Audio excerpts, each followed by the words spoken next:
Honest J. Nowak. Oh yeah.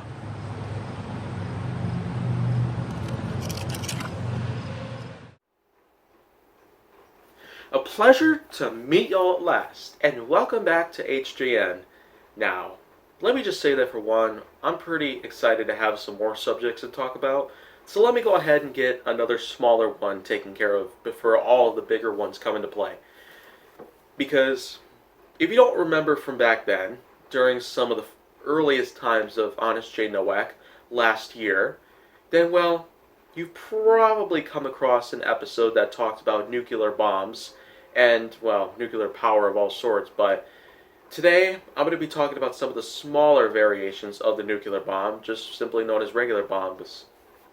And regular bombs, they happen to be not as powerful. I mean, that's probably an obvious factor that many people would probably try to complain about, but for the most part, I mean, such bombs out there, like the MK2 frag grenade, the flashbang, the German stick grenade, which has a pretty ridiculous name, and I can't really do justice on it because, well, for one, I can't really remember much about the name, and I don't really speak German.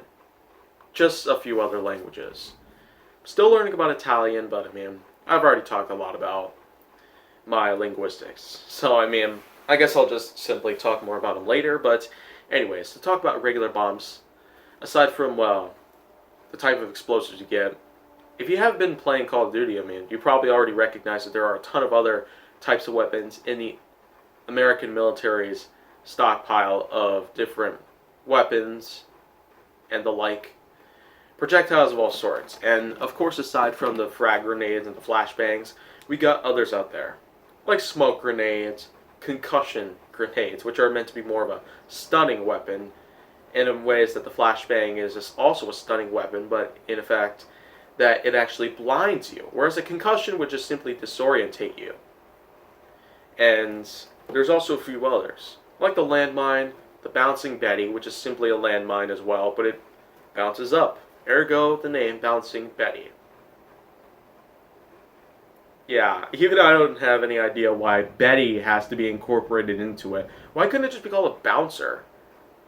If that's what it does, I mean, I guess there's a lot of questions I have about that, but pretty much moving on. I mean, there's a crap ton of other explosives out there that are smaller in size compared to certain nuclear weapons, but in a way, I guess I could probably go on and on and on about it, but the fact is that not only do I have a lot of other subjects to talk about, but I mean, I've already talked about the fact that this is going to be a smaller subject. Smaller bombs of all size. In my honesty, my point of view is that, well, they're just not as effective as nuclear bombs. Of course, since we are a huge nuclear bomb maker and we have an enormous stockpile of them throughout the country, I mean, it's not like we're going to do a lot with them. But anyway, I'd say explosives of all sorts, they can really cost you a lot of money.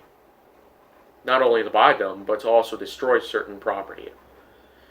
So, I mean, that's all I got to say about regular bombs in coordination and in conjunction and in relation to the atomic bomb. So that's probably just what I got left to say there. But if you want to see more, go down to my channel. Make sure that you like, subscribe, comment, follow me on social media, and stay on the Hollywood side.